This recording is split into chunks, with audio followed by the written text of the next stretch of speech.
Atos capítulo 19. Assim, a palavra do Senhor crescia e prevalecia poderosamente.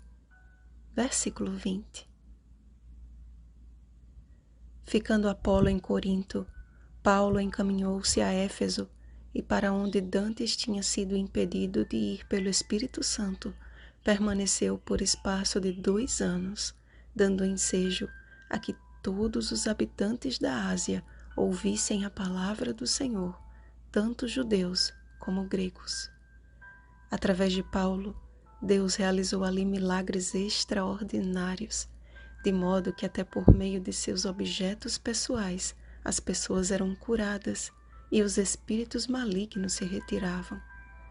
Apesar de serem discípulos sinceros, aqueles 12 homens que Paulo encontrou em Éfeso não tinham conhecimento acerca do Espírito Santo, e mesmo que batizados pelo batismo de João, foram novamente batizados, desta vez em o nome do Senhor Jesus, e logo após veio sobre eles o Espírito Santo, por meio do qual falavam em línguas como profetizavam.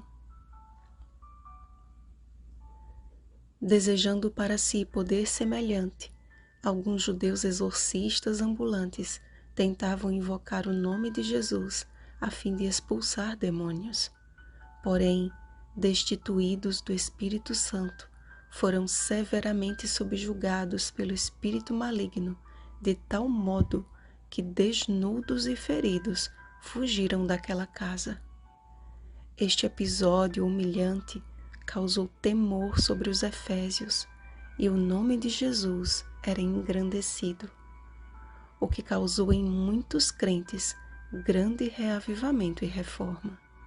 Seus pecados foram confessados e reconheceram que suas próprias obras estavam em desarmonia com o evangelho que haviam abraçado.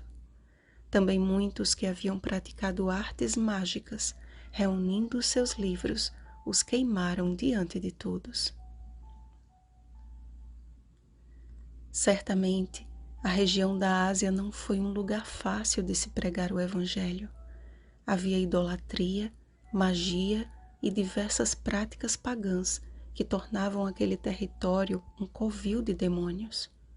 Contudo, cheios do Espírito Santo e sob a autoridade do nome sobre todos os nomes, Paulo e os demais discípulos desempenharam um papel fundamental na evangelização da Ásia. Debaixo de muitas ameaças e de uma multidão que clamava por espaço de quase 2 horas o nome de sua entidade religiosa, Gaio e Aristarco estavam em situação de grande risco. Paulo quis sair em defesa de seus companheiros, mas impedido por seus discípulos e recebendo o recado de que não se arriscasse indo ao teatro, imagina o apóstolo intercedendo por seus queridos irmãos. Oração esta que moveu o coração de Deus a usar o escrivão da cidade em favor de seus servos. Percebam que o trabalho daqueles homens de Deus não consistia em blasfemar contra a deusa daquela gente. Eles não feriam a crença das pessoas, mas apresentavam o Deus único e verdadeiro, abrindo-lhes os olhos para a verdadeira adoração. Pregavam com ousadia e não com grosseria. Suas palavras eram ditas com amor e não com ironia. Era desta forma que a palavra do Senhor crescia e prevalecia poderosamente. O conhecimento da verdade promoveu um poderoso reavivamento e reforma.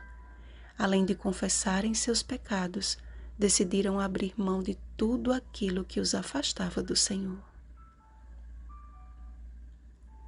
Aqueles livros de magia representam os pecados acariciados, tudo aquilo que nossa consciência, por meio dos apelos do Espírito Santo, acusa como errado, mas que não abandonamos simplesmente porque são coisas que nos agradam.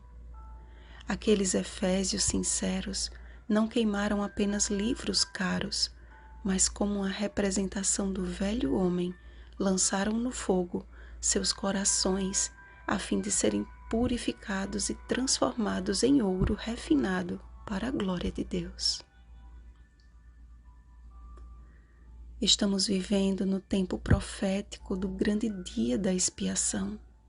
Jesus está no lugar santíssimo do santuário celeste como nosso sumo sacerdote. É tempo de confissão e arrependimento. É tempo de abandonarmos tudo aquilo que não condiz com o Evangelho da salvação.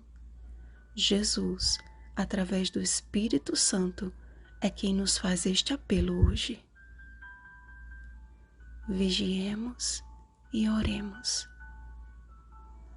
Um feliz sábado, reavivados pela Palavra de Deus. Rosana Garcia Barros.